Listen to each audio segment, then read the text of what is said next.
एक गांव में गंगाराम नाम का एक भला व्यक्ति रहता था।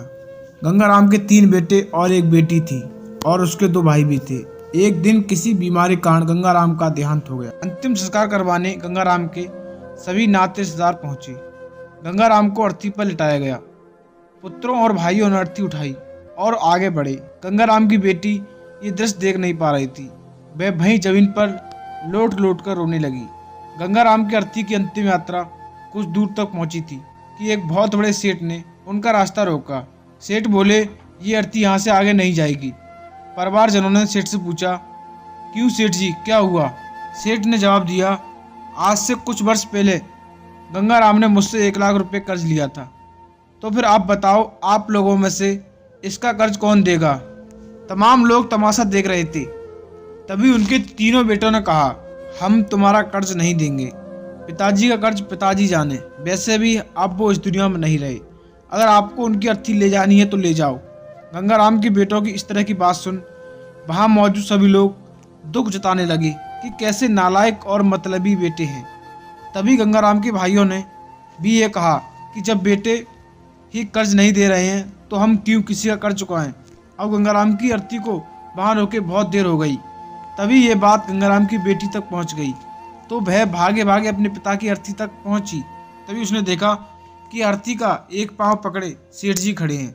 ये देखते ही उसने आंखों में आंसू लिए अपना सारा जेवर और जितने भी पैसे उसके पास थे वो सब सेठ को दे दिए और अपने हाथ जोड़ते हुए बोली कि सेठ जी, अगर ये सब जेवर बेचकर भी आपका कर्ज पूरा ना हो तो मैं खुद मेहनत मजदूरी करके आपका कर्ज चुका दूंगी, मगर इस समय मेरे पिताजी की अंतिम यात्रा को मत रोको।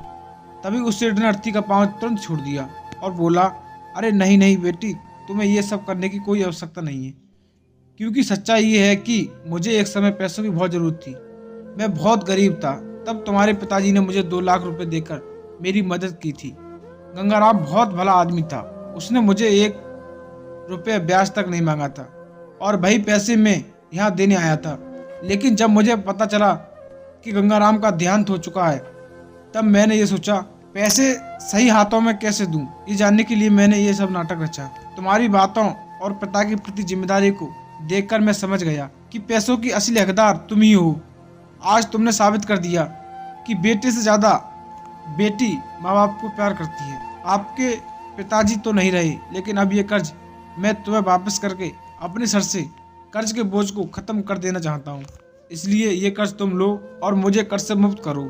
सेठ बेटी को पैसा लौटाकर अपना आशीर्वाद देकर वहां चले गए। ये सब देखकर गंगाराम के बेटे और भाइयों का सर शर्म से नीचे झुक गया।